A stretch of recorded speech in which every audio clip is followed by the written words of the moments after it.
I swear, all these men are looking for a hospice wife. There's yet another reason not to date older men. So the reason why I thought about this is because The Guardian, I like The Guardian. It's one of the more progressive publications. But they have this series, How We Met, and it's terrifying because almost all the stories are about like people who find love later in life. But this like love story, it is so classic. I am worried for this woman, but at the same time, it sounds like no matter how old you are, if you haven't decentered men, you are still going to let them hijack your life. So let's just go through this story, and I'm going to use this as a way to talk about red flags. So this woman, Linda, was happily single, okay?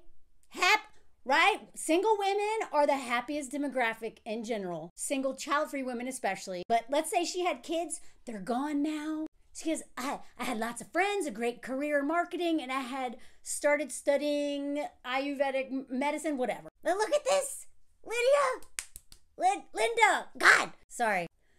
But the second she saw Leighton, I don't know if that's how you say it, something stood out. It was like love at first sight. Oh, God, I hate that. I just thought, how do I meet this guy? This is literally how all terrible stories for women who are attracted to men and mess with men. This is how it always starts. She was living her best life ever. And then she sees a guy and it's like, maybe he'll make my life better. No, never. Okay, not never, but like the red flags are all there. Just look. So somehow, and this is how, like, she's doing too much. She's doing too much. And this is what I have my criticism about The Bachelor, the Golden Bachelor, before he got outed as being a homosexual gold digger that he is and a liar and another man who cannot be alone. Men cannot be alone. They are desperate for a woman to take care of them, especially as they age. And just like the Golden Bachelor, this man didn't have to do much because she did it all for him. So she like tries to like win him over, impress him with a little joke.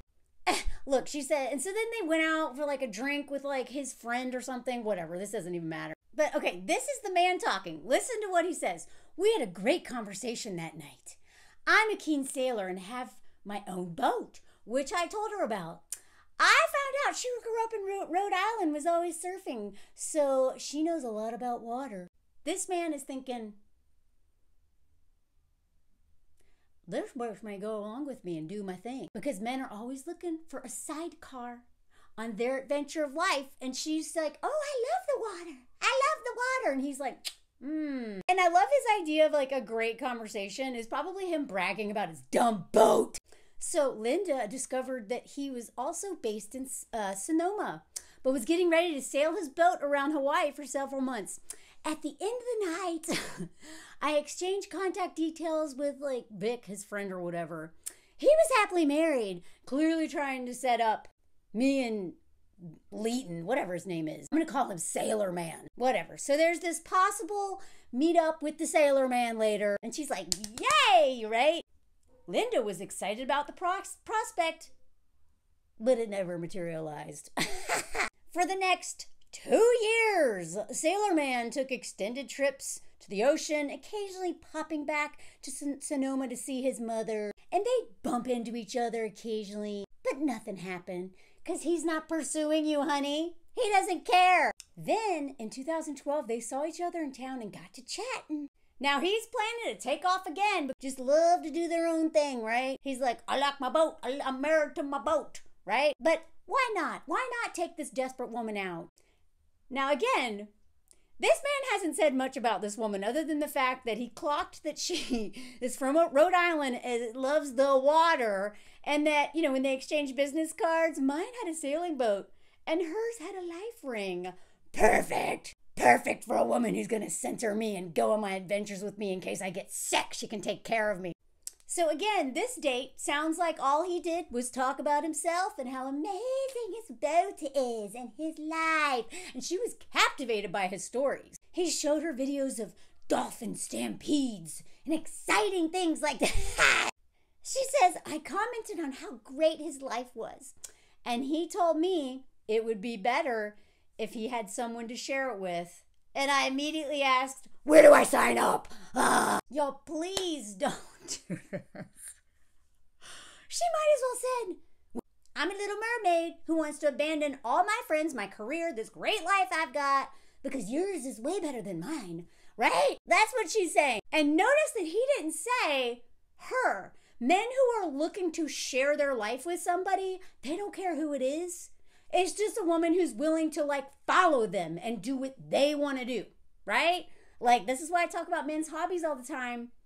Men, they want to do what they want to do. Oh, where are you going? He's so bored. He's like, God, another feminist video, Mom. This is why a lot of climber men, I've told you about this a lot. As a woman who got into climbing because I wanted to, I met so many women who got into climbing because their boyfriends.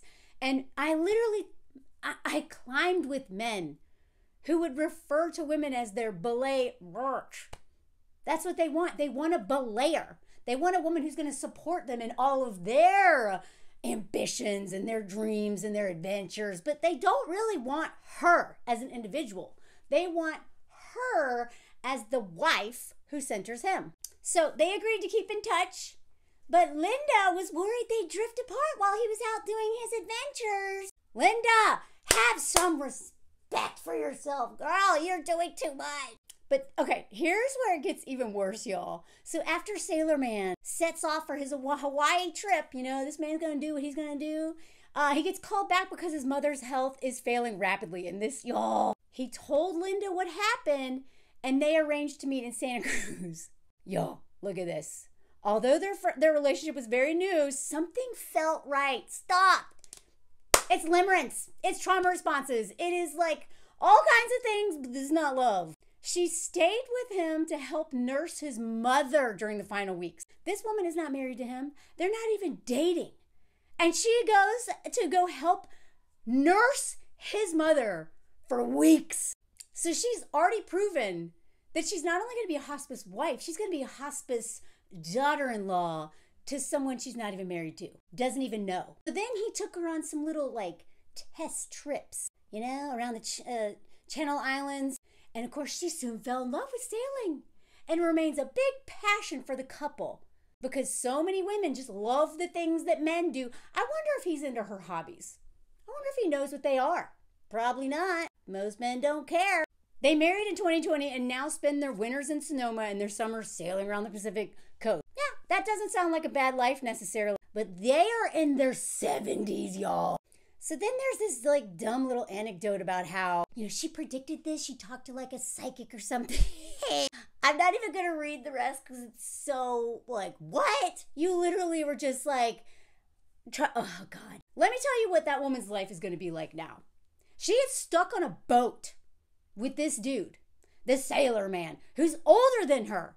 And he knows that she's already nursed his mother. Of course she's going to nurse him. So her whole life, she's now half the year, during all these boat trips, she's cut off from her community, her family, her girlfriends. I don't even know what she's doing. Maybe she's not working anymore. I don't know. That woman gave up her life to sail around the world or wherever they're going because he was looking for someone to share his life with. That man did not seem the least bit interested in her. Nothing in that whole article was about her and how great she is. I think he said at one point, like, she's really pretty and, like, smart. But basically, all of his compliments were about, like, she loves the water. I'm telling y'all, a man who is, like, looking to commit is not a green flag. A man who's, you know, like, wants to share his life with someone is not a green flag. That is no more of a green flag than him saying, like, I love how selfless you are. Just because a man wants to be in a relationship doesn't mean he likes you. He doesn't even see you. A lot of times we know now so many men are married to women that they do not give a crap about. They don't want to die alone, or even before they're old. They want someone to benefit from marriage with. They want someone to take care of them, to raise their kids, to do the emotional labor, to do the domestic labor, to take on the mental load, to push them up and take care of them so they can soar. And a lot of these men don't even know their wives' eye color. Don't do this early in life, and especially not late in life.